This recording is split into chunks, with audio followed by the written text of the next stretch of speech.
Fakta dan sejarah menarik Calvin Klein. Sekarang nama Calvin Klein mungkin paling dikenal untuk pakaian dalam, jeans, dan parfum.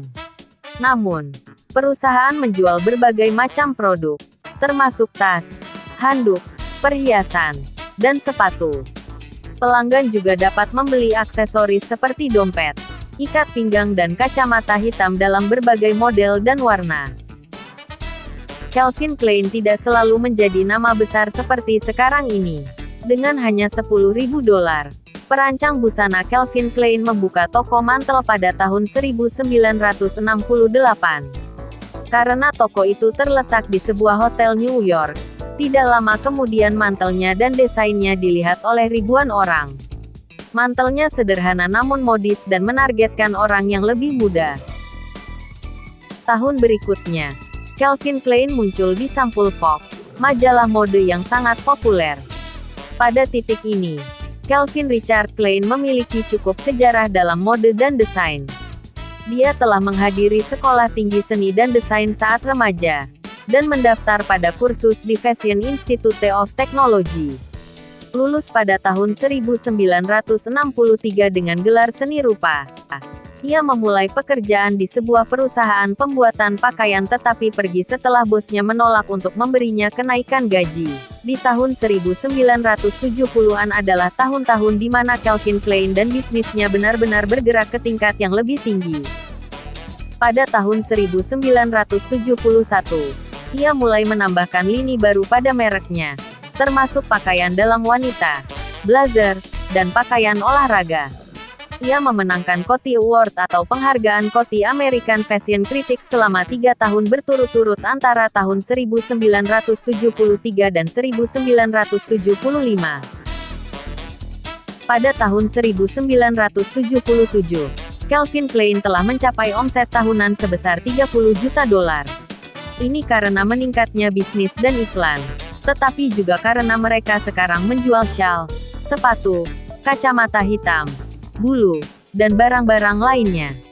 Dengan lebih banyak produk yang dijual, mereka dapat menjangkau khalayak yang lebih luas. Selama ini Calvin Klein hanya menjual barang-barang yang ditujukan untuk wanita. Tetapi pada tahun 70-an, mereka juga mulai menjual pakaian pria.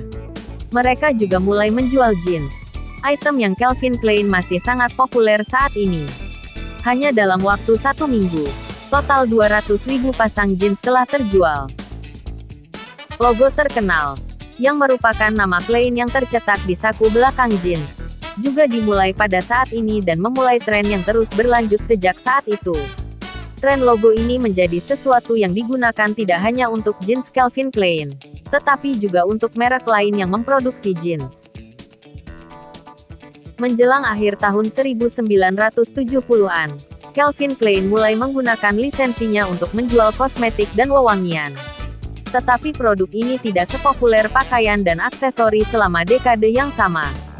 Sebaliknya, perusahaan menderita kerugian finansial yang besar, menyebabkan mereka menarik semua wewangian dan barang kosmetik dari pasar. Tidak ada produk baru yang ditambahkan selama beberapa tahun ke depan, karena Calvin Klein berkonsentrasi pada pemasaran jeansnya yang selalu populer.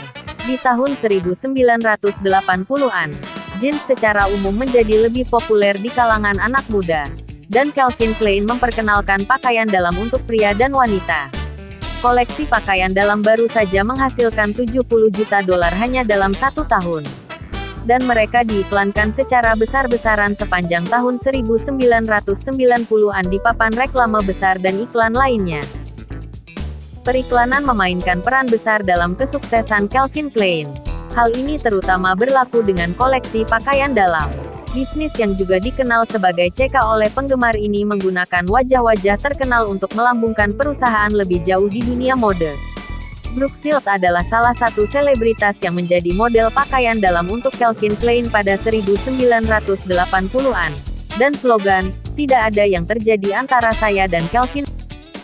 Kontroversial, namun membuat orang berbicara lebih banyak tentang merek tersebut.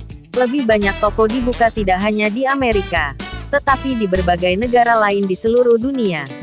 Secara total, ada lebih dari 12.000 toko yang menjual pakaian Calvin Klein.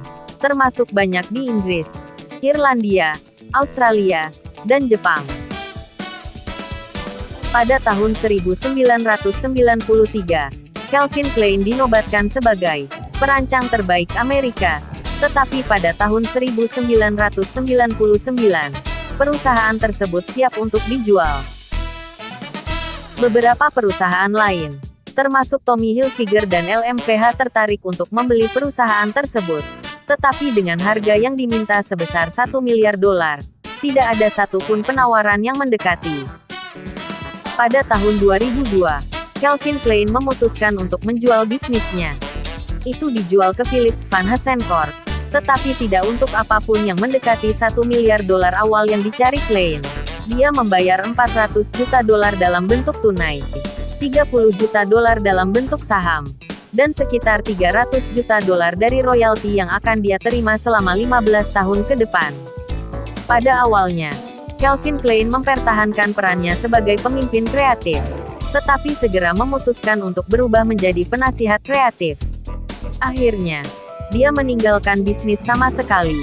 Dan hari ini, pria itu sendiri tidak berperan dalam merek Calvin Klein. Justin Bieber menjadi wajah baru pakaian dalam Calvin Klein untuk pria, dan Kendall Jenner mulai menjadi model pakaian dalam wanita. Pengenalan dua selebriti populer menyebabkan penjualan pakaian dalam Calvin Klein melonjak, menjadikannya merek yang lebih populer daripada sebelumnya. Ironisnya, Calvin Klein sendiri tidak berpikir bahwa menggunakan salah satu dari keduanya sebagai model pakaian dalam bukanlah ide yang baik, tetapi ternyata itu merupakan langkah periklanan yang baik untuk bisnis tersebut. CK menjalankan kampanye yang sukses pada tahun 2016, untuk mewakili semua pakaiannya secara bersamaan. Karena ini adalah salah satu tempat di mana audiens mereka dapat terlibat dengan membagikan apa yang mereka lakukan di Calvins mereka. Kampanye ini dipengaruhi oleh selebriti seperti Justin Bieber, Kendall Jenner, Cameron Dallas, Shawn Mendes, Noah Centineo dan Fetty Wap. Ini dengan cepat menyebar di media sosial, dengan orang-orang membagikan foto mereka dengan judul "Mi Calvins", dan terserah pada penonton untuk berkreasi dan mengisi bagian yang kosong.